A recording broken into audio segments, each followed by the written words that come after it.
All right, everybody. So I know that there's a few of you, Melancholy Geek, one of my Patreon supporters and longtime supporters, friends, and fans, um, really likes this style of video. It goes back to the beginning of my channel when I could do very little, when I tried to do Let's Plays and I tried to do gameplay videos and tried to do reviews, and nothing ever worked out, but unboxings did because they required little effort. And oddly enough, even though I was always into video games and I always enjoyed movies and collecting video games and movies and memorabilia and all these different things, and I will leave quite a collection behind for my son one day, and maybe I'll open a game shop or something like that one day and resell everything. But and now I'm getting into comics, right? And so I've got comic books, which you can see lined in the room because I just wanted to add dramatic effect. I moved it from its normal spot, but I put my um, Venom and Predator art print that you can barely even see up there. I put it on the wall over there because I'm pretty sure it's only really been seen in a one video I did, and I just put a bunch of other stuff. Uh, Go with a theme because this is about Comic-Con. This is what this video is about. After all the rambling, anyway, these videos don't do very well, so I just do them from time to time. The last one I did was on Revenge of the Savage Planet. I showed a little bit of the original Savage Planet, physical copy that I got, and I showed off the new one, and the stuff that came with it, like a scratch and sniff card and cool stuff. And I like doing hauls and stuff for comic stores when I get like a big bundle of comics. I did one not that long ago on a bunch of comics, some of which you can probably see in the back because I haven't really even got around to reading that stack yet. I get really behind on my comics, then I end up reading a bunch of them in like a couple days. Love them, but it's just there's only so much time to do so much stuff. So today is just kind of a WNC Comic-Con 2025 haul of sorts. I didn't get a lot of stuff, and I actually didn't even get that many comics. I ended up getting some other stuff as well. But most of it is stuff that I wanted to add to my collection anyway. The medieval, you could call it a remake, remaster. Nowadays, that's kind of a tough thing to talk about. Still haven't beat it on PS4. I really need to. Never really beat the game entirely in general, but it's fantastic. I was near the end. The reason I say that is because there's something related to that I got today. So, got this fancy little bag, and it's got some stuff in it. That art print back there is from Chris McJunkin, who does art for comics and such. So, I guess since it is Comic-Con related, we'll just start with the comics. Why not? I only have two of them. I only ended up grabbing two for different reasons. I ended up getting other things. But the first one, it only cost me like $5, but I also kind of like getting some older stuff. Last year when I got that art print, if you remember that video, I know I did one. I don't know if I just named it like Comic-Con. I think I should probably go and name it like WNC 2024 or something. I had to go back and look at it. But I grabbed I think it was like I don't know if it was like a 50s or 60s copy of like Swamp Thing or something like that. It was a pretty old one. Not even in great condition. It was pretty cheap. But I got a slipcase for it and everything. To go along with that, I got the Pink Panther and the Inspector. It was like $5, and I just like, okay, that's cool. I'll read that. I'll put that in my collection. It's just a cool thing to have. It's like an older comic. Always liked the Pink Panther comic series, or not comic series, but the animated series. So yeah, that's something that I definitely wanted to have. And then the next one is actually Image Comics. Um, this one, oddly enough, this one just says Image Comics Max, like MAXX. But it's supposed to be the Max, unless this is like a different run of the series. I remember hearing about it, but I've never read any of the Max comics. Apparently, I had an animated series and stuff like that. I'm gonna go ahead and open it while I'm here, I guess. This one feels old-ish as well, like it's not newer. I can probably get a date on here somewhere. I don't see a date on the front. Some other dates on the front. Yeah, this is definitely a little bit older of a comic. Let's see. What we got date wise in this baby? 1993. So yeah. So 1993. Yeah, I think this is the max. I mean, it just says max, but it looks like the character, so I assume it's the same thing. Um, yeah, yeah, it's the same thing. Looks cool though. Looks cool. First one, yeah, looks cool. I'll have to read more of it, but yeah, max, the max, as everything I've read and looked up says it's called. But I remember seeing, what's that pay for that one? I paid like $4 for this one. So I didn't do a whole lot of comic spending. To be fair, I probably have comics waiting for me right now at my local comic shop. And one of those guys watches these videos, and I'm sure I'm going to be getting a call soon because I know some things come out. So that's cool. Those are now, they're in the collection. They're in the I gotta read soon pile. So definitely. Now let's keep going because I did get other things. So this one's a cool one. I don't. Let me look at this real quick, but I only paid like $5 for this. It's a VHS copy of Who Framed Roger Rabbit, which I really like. Who Framed Roger Rabbit? That one and what's that other one that had Brendan Fraser in it? I can't remember what that one was called, but those two are like they're really good at like taking the kind of old school animation and bringing it in with live action. Because like I mean I've seen that done very well and I've seen it done very poorly.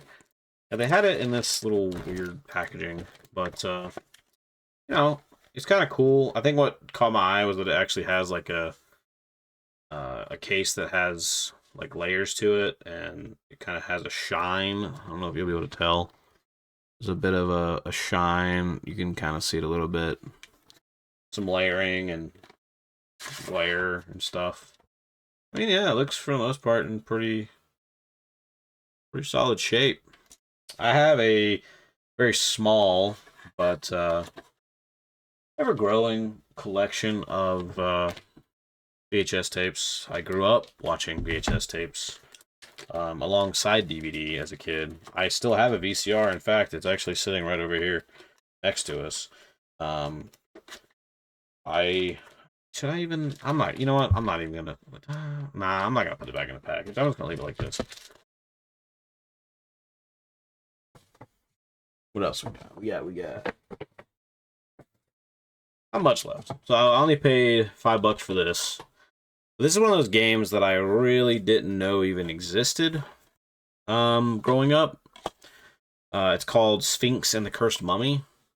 I actually didn't even think it was on. I didn't even know it was on PS2. I thought it was an original Xbox, but I found the PS2 copy while I was there, and I was like, $5. I was like, I don't know the chances of me seeing it again are. Maybe I'll play it on the PS2, but there's a pretty good chance that I'll probably just buy the version that they have for like Xbox Series X or Switch and play it there instead. But I figure it'd be cool to have the original one. It's a game I've never played, but I've wanted to play it for a while because once I figured it out, I was like, if I knew that game existed as a kid, that would have been one of my favorite games of all time because I'm all about Egypt and mummies and things like that. And it's a very like Ratchet and Clank style character action game of that era. So, and look at this. Back when games still had manuals. I still love manuals. But then again, I just like physical, so who's surprised by that, right? This is when they were kind of draining the color out of everything, but they even have like a map kind of thing going on too, which is cool.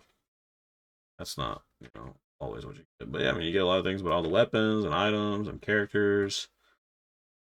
And you know. Oh, it doesn't have a note section.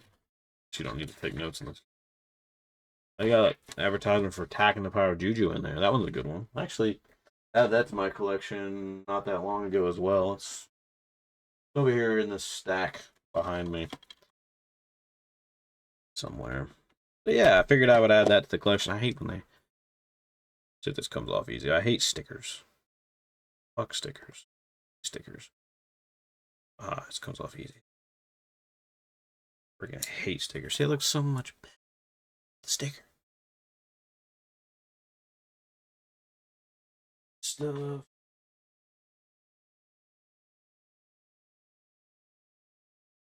Put it on that bag. I'll get rid of them.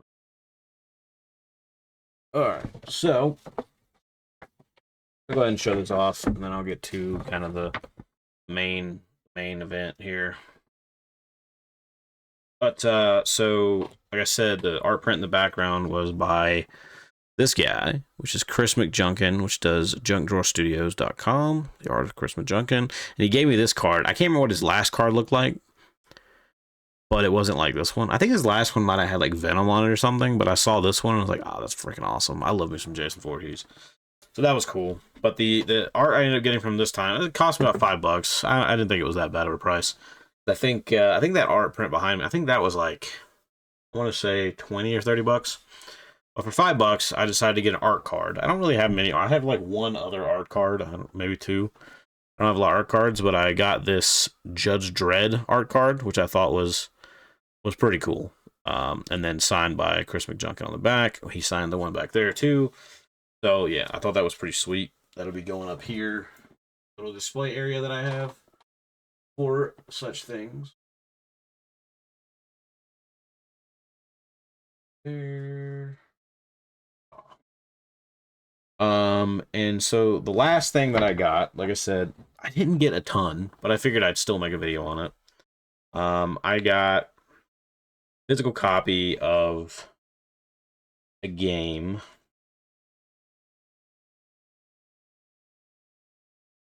Which is related to why I just showed you why I should have had Medieval back there. And that is because I now have a PS1 copy of Medieval. Yes. A game that as a kid I always wanted to own. Always wanted to own. I have a very small PS1 collection. I used to have a ton of PS1 games because I had a PS1 when I was younger. And my PS1, so I don't know what they're called, but the part where you put the disc on that turns, you know, that makes the laser read the disc, popped off. And later, many years later, I found out you can just pop it back on. But my grandmother didn't know how to fix it, so she just threw it away. And my PS1 games went into storage.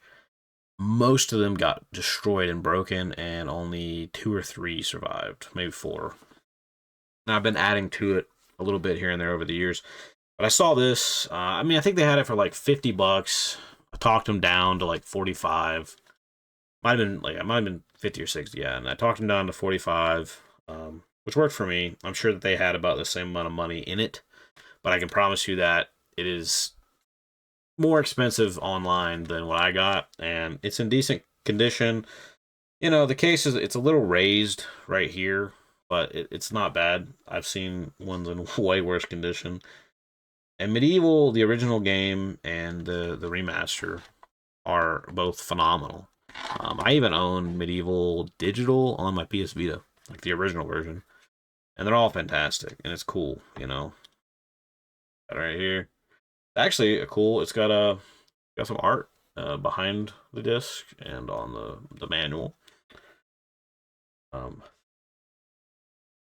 Given that the outside is like, yeah, and it's a pretty cool disc too.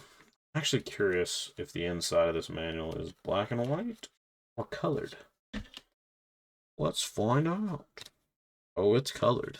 Hell yeah. I don't know if they started doing, I don't know. I guess they still did all color on PS1. It wasn't until like later in the Xbox and PS2 where they were doing like, you know, less stuff like that. Like they even got the Medieval tips and hints hotline right here. That is funny. Imagine that. I had a demo disc on PS1, which is where I originally played Medieval, and it scared the crap out of me. And honestly, I just still wanted to play it though, and I wanted it for years and years and years. And I never really got to play the full game until I bought it on PS Vita, and then I bought the remaster, remake, whatever you want to call it. And the Legend of Daniel Fortescue is pretty awesome. I mean, he is a cool character in a cool game that I don't think gets a lot of credit for being like one of the earliest hack and slash kind of games, and it's a hack and slash platformer.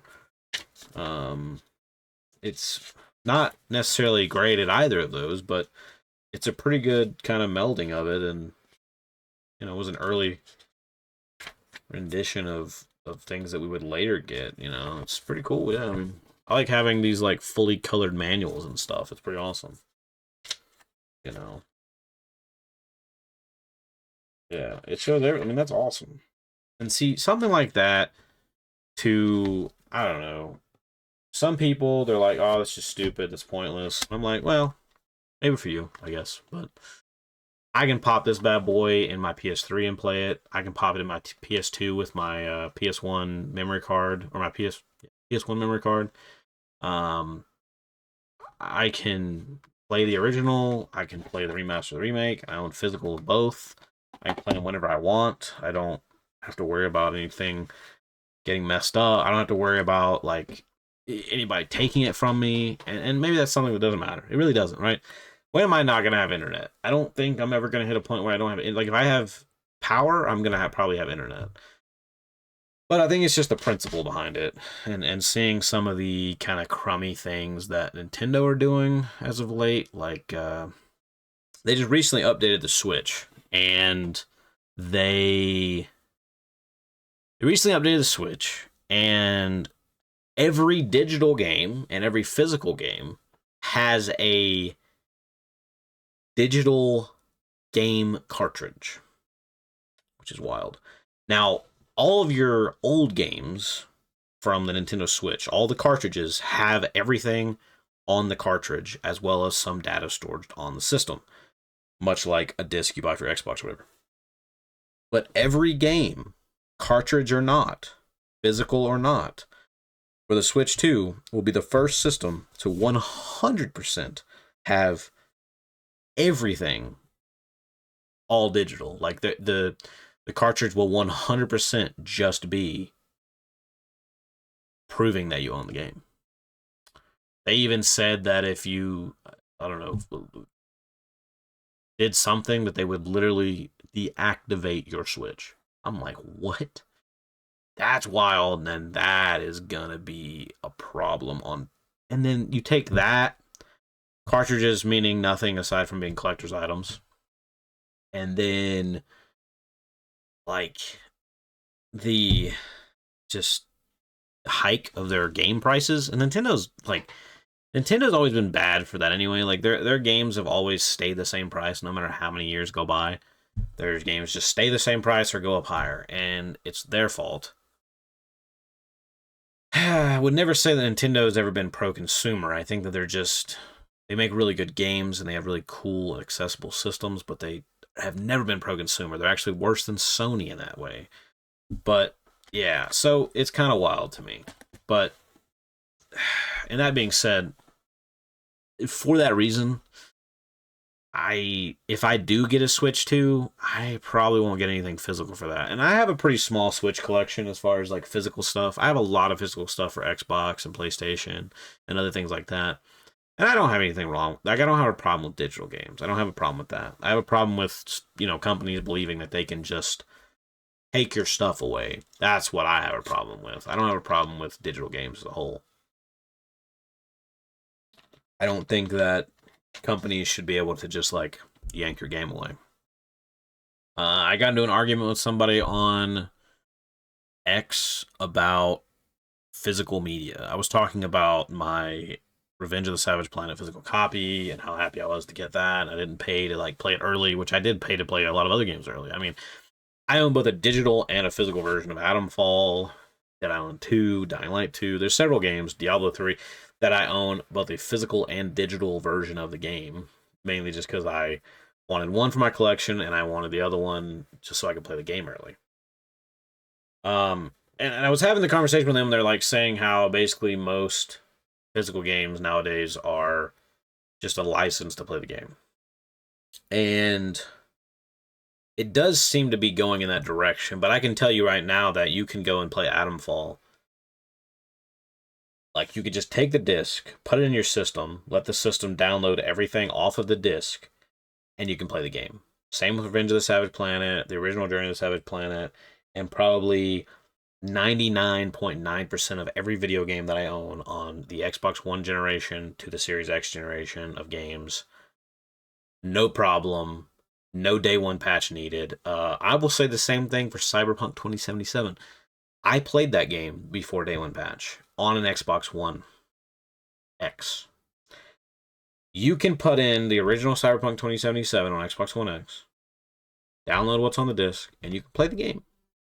Yes, there's a lot of glitches and issues. The graphics aren't incredibly amazing, but you still have a functioning, playable, and still fairly enjoyable, yet somewhat broken experience. So it's basically just like playing Fallout New Vegas, which never got fixed. Fallout New Vegas was a broken game when it came out, as a broken game to this day, but it's still a freaking amazing game.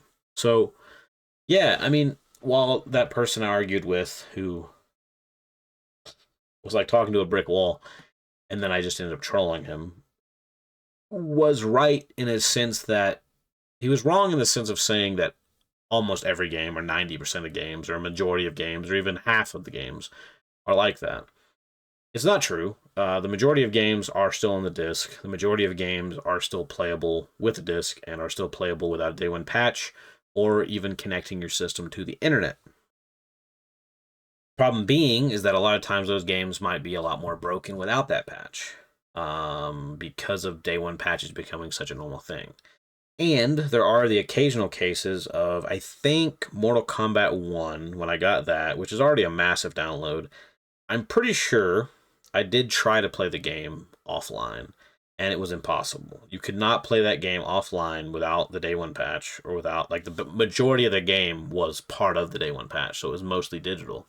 So yeah, you couldn't buy that game and do it. You could do it with Mortal Kombat 11, but you could not with Mortal Kombat 1. I would like to say that Jedi Survivor might have also been like that. And the only other game that I know of that might be like that was apparently Doom: The Dark Ages didn't have like anything on the disc.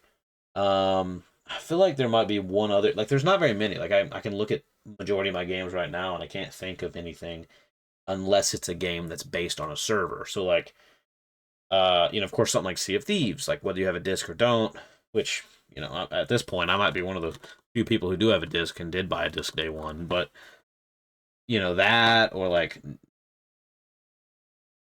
because like Sea of Thieves requires internet connection to play online. Something like No Man's Sky may have been somewhat broken when it first came out, but it was still playable off the disc. Something like Evolve was a pretty online game, but you can still play it solo with bots and offline with just the disc, no updates, because it was never server based. Which is where you get to games like games like this. This is another game. This is a good example. Games like Suicide Squad, Kill the Justice League. I really like this game, right? Okay. Requires Xbox subscription and internet. Right. So, only partially true now. But when this game launched, it launched as a game as a service, required online. It required a subscription to whatever online, whether it was Xbox, PlayStation, whatever, and internet connection. Guarantee the full game is not on the disc. Guaranteed the full game is not on the disc. And it required internet connection to play because it was server-based. But then they updated the game and made it to where it can be played without a subscription, without an internet connection, played offline, and have a fully offline save file that you can play for the rest of your life. But you still have to be able to download that update to do that. So before that update, you would never be able to play this game. Now, I'm sure there's ways that you could just download the update using your computer or something, but regardless, that would require an internet connection. You know what I mean? That would require internet regardless, unless you get it from somebody else, blah, blah, blah, blah. But yeah, so this game would be unplayable now without that update. because there are no more servers. So like if that update didn't exist, it would be unplayable. Redfall's the same way. That game was entirely server based. The full game was not on the disc. It was all digital, and you couldn't play any of it without internet connection or while offline. So now you can. After the studio went under and all that, they updated the game, made it to where you can play without an internet connection. Prior to that, you could not. Unlike Marvel's Guardians of the Galaxy, you can. I mean, it really differs, and that's why I hate that games ever run on servers, especially if it's a single player game. I'm trying to look for something, but probably somewhere else. Battleborn was one of those moments for me personally, as someone who's played tons of digital games, tons of physical games. When Battleborn shut down and they quit supporting it, I was devastated. One, it's probably one of my favorite multiplayer games that I've ever played in my life. I enjoy the art style, I enjoy the gameplay. I enjoyed the fact that it had split screen co-op, whether you're playing the story, online, or with bots, or the fact that the game had bots. So you're looking at a game that had a great art style, fun gameplay, had split screen, had online co-op, had a story mode that could be played solo or with other people, had multiple story DLCs, simple microtransactions, tons of stuff that you could have bought just as packs, with bots, many different game modes, plenty of ways to play. And they never, ever made it possible. They just said, oh well. That is scary. That is crazy. Imagine if they didn't do that for Redfall. Imagine if they didn't do that for Suicide Squad. No matter how you feel about those games, what if somebody wanted to play it one day and guess what? They'll never know if they liked it or not. It's impossible to play. That is insane. It's insane. Diablo 4 right now is still a game that is on a server. And I hope one day that they make it, when they go to make the next Diablo or something, I hope that they either make it to where it's playable without internet connection, maybe it's where it's playable offline, or just never stop supporting it. But that, they're going to stop supporting it at some point. Diablo 3, I can play it on anything, anywhere, anytime. It doesn't matter. And that's one thing that I think Diablo 3 has over every other Diablo game. Well, except for Diablo 2, because since they remastered that, you can do the same with Diablo 2. You don't need an internet connection or a server for either of those. And so they're safe. It's kind of crazy, yeah. I mean, in anything like, Path of Exile or MMOs, whatever, I think Dauntless is dead now. I wouldn't say Dauntless was like an amazing game that I put like stupid amount of hours into, but I played it here and there. It was a fun free-to-play game. One of the first, or at least earliest free-to-play games I got into. It was the first game that me and my dad actually played cross-play between Xbox and PlayStation. And I think it's gone now. If it's not, I'm gonna have to like make a video on it or something. But yeah, I mean it's kind of cool, but I don't know. It might be gone forever. I can't remember. It was happening soon that it was shutting down. Well, anyway, just rambling on here. I got one last thing I want to show everybody before I go. I ended up grabbing this. Has nothing to do with Comic-Con, but and it is a digital game that I hope gets a physical copy so I can play it. But it is the Beat 'em Up The Phantom game. And that's pretty cool. I have little to no knowledge about the Phantom. I never watched the cheesy movie, The Billy Zane, but I might now. I never read any of the comics. It's a comic series that goes back to the 30s. It's actually the first superhero before Superman. And I think they just started a new series with a number 0 comic pretty recently, so that's pretty cool. I'm excited to see what they do with it, because Space Ghost has been making a comeback, and it's been pretty freaking awesome, so I'm excited to see what they do. Hey, hope you guys enjoyed this long-ass rambling video of me unboxing stuff, talking about Comic-Con, and somehow branching off into talking about Nintendo and game preservation. But if you ever want to hear more about that, let me know. I'll make more videos like this. I'll make more discussions like this. I'm always down to do anything, really. I'm hoping to bring back Game of Bunny Board podcast and kind of have discussions like this with other individuals in the industry and other individuals in the space. So stay tuned for more. See you guys again soon.